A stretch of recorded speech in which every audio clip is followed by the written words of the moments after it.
Hi, I'm Simon with AppliancePartsPros.com. Today we're going to show you how to repair your appliance. Are you ready?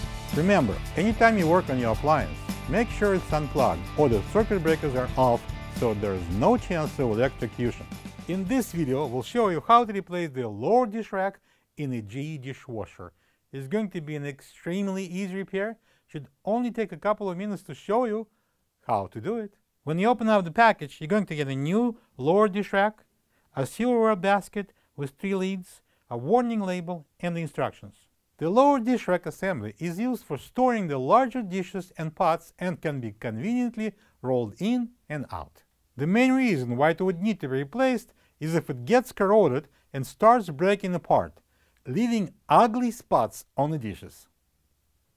To replace the lower dish rack, simply open the door and pull out and remove the old dish rack out.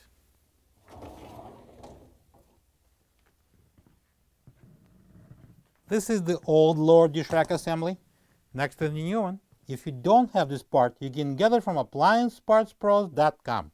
To assemble the silverware basket, first install the side leads by inserting the posts into the mounting holes in the basket. Then place the center piece's rear tabs into cutouts and lock the front end.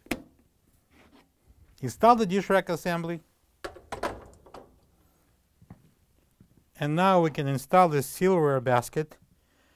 See that it can be installed in the 2 positions. We can put it in front, like this. Or we can put it on the side, like this. Slide the dish rack in. If you read the instructions, it says there that the new dish rack is different from the old one, and if you'll ever need to order a silverware basket or the wheels, refer to the label supplied in the kit. Place the label on the side of the dishwasher's cabinet below the model and serial number, and then close the door.